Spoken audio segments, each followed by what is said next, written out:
Olá, gente, tudo bem? Eu sou o professor Hugo Matias e gostaria de chamar você para o nosso curso de Introdução à Argumentação para Educadores. Vamos lá?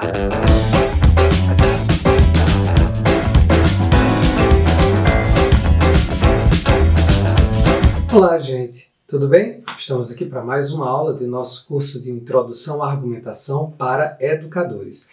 Agora nós vamos refletir um pouco sobre o discurso que apela à estatística. É isso aí, vamos lá?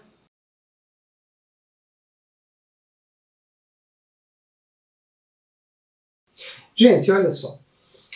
A gente precisa lembrar aqui uma coisa importantíssima sobre o raciocínio indutivo e, particularmente, aqueles argumentos que apelam à estatística. Nós falamos em outro vídeo, vou deixar aqui, o fato de que nós experimentamos algumas vulnerabilidades importantes no que diz respeito à nossa capacidade de julgar probabilidades. Bom, a primeira, o que constitui em primeiro lugar a nossa vulnerabilidade é a nossa grande incompreensão de como funciona a estatística. E quando a gente associa isso à imensa presença e importância da estatística nos argumentos das mais diversas situações argumentativas, a gente tem uma dimensão da nossa vulnerabilidade.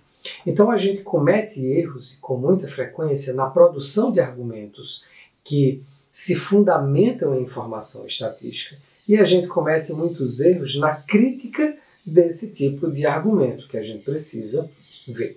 Vários erros são muito comuns. Por exemplo, um primeiro erro que a gente pode mencionar é a estatística sem sentido. Quando você tem um termo mal definido no argumento que se utiliza de informação estatística, e isso leva o argumentador, eventualmente os seus interlocutores também, a usar de maneira incorreta o dado estatístico em si mesmo. Eu queria usar como exemplo aqui uma manchete de uma matéria que eu li na Associação Brasileira, a Abrafarma, eu acho que é a Associação Brasileira de Farmacêuticos e Farmácias, enfim. Eles estavam reapresentando uma matéria do jornal Globo. A manchete dizia assim: na maior UTI de Covid-19 do Brasil, mais de 90% dos casos graves são em não vacinados.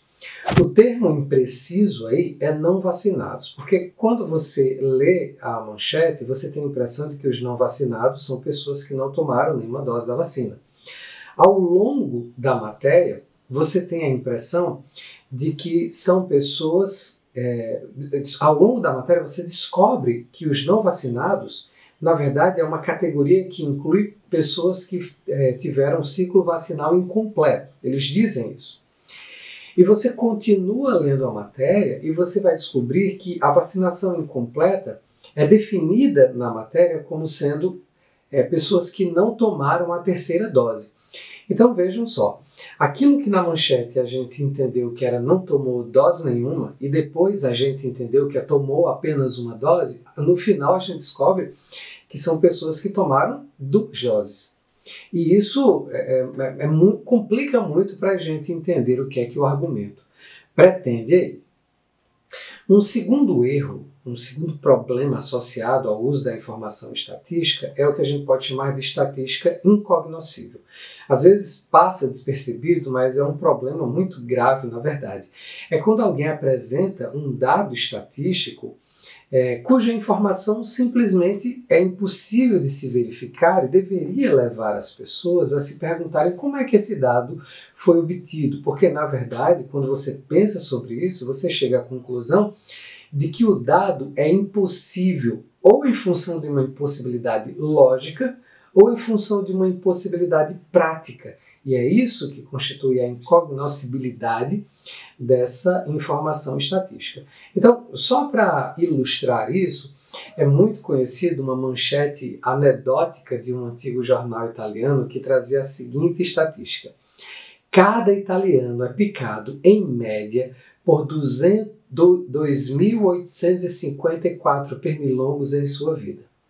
E aí você fica se perguntando, como é que as pessoas chegaram a esse número tão preciso? Né?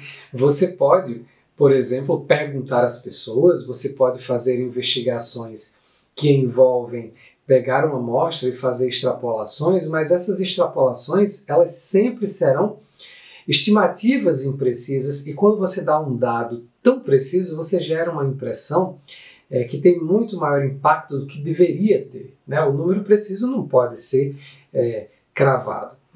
Falta aí a informação de que é uma estimativa superficial.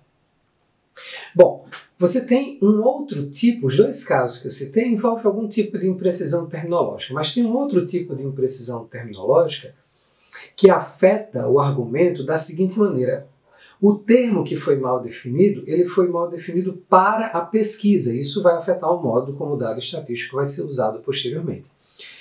A gente pode citar como exemplo o mau uso das pesquisas que falam sobre pobreza.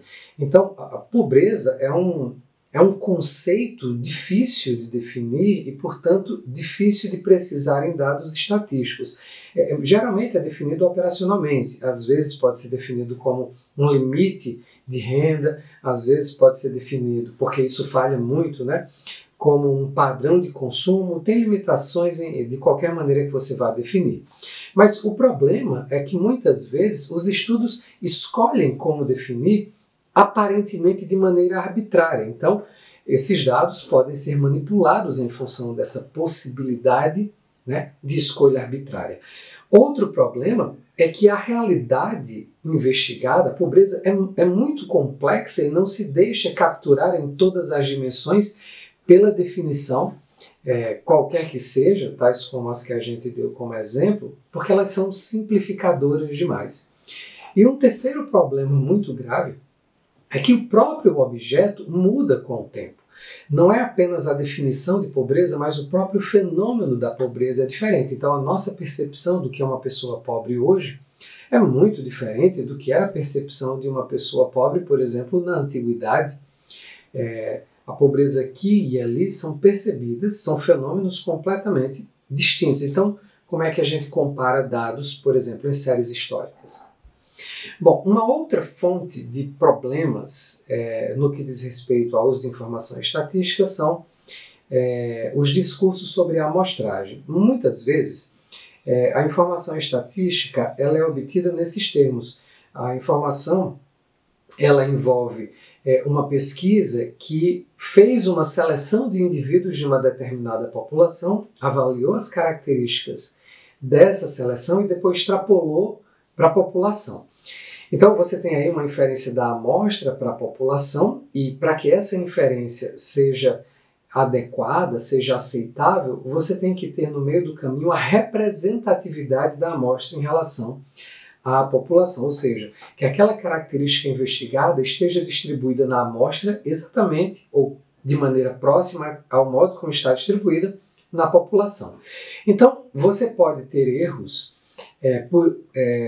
dessa inferência da amostra para a população se a amostra for muito pequena. Se ela for muito pequena, dificilmente vai conseguir representar adequadamente a população. E a gente precisa, portanto, da informação sobre a amostra e de algum critério para julgar o tamanho da amostra, o que não é fácil, mas não é impossível. Outra coisa é que muitas vezes a amostra é tendenciosa, ou seja, foi aplicado, eventualmente, de maneira inadvertida, algum viés no processo de seleção, de maneira que isso compromete a representatividade. Então, só para ilustrar isso, vamos pensar na insuficiência da amostra. Se a gente quer fazer uma pesquisa eleitoral para presidente, a gente não pode fazer essa pesquisa com 10 eleitores num país de 100 milhões de eleitores. Ou isso é a insuficiência da amostra, ou a gente não pode fazer uma pesquisa somente com eleitores da capital, sendo que é bem provável que as características do eleitorado do interior sejam diferentes. Isso tornaria a amostra tendenciosa. Vários problemas de compreensão estatística estão relacionados com um tipo de argumento que a gente já analisou, que é o tipo de argumento pós hoc ou cum hoc ergo propter hoc, né? Depois disso, logo por causa disso. É uma inferência aí que conclui da correlação para a causação. Nós apresentamos isso como uma falácia, que comumente é o caso, mas muitas vezes esse argumento não é falacioso, muitas vezes ele é apenas um argumento fraco em um contexto mais crítico.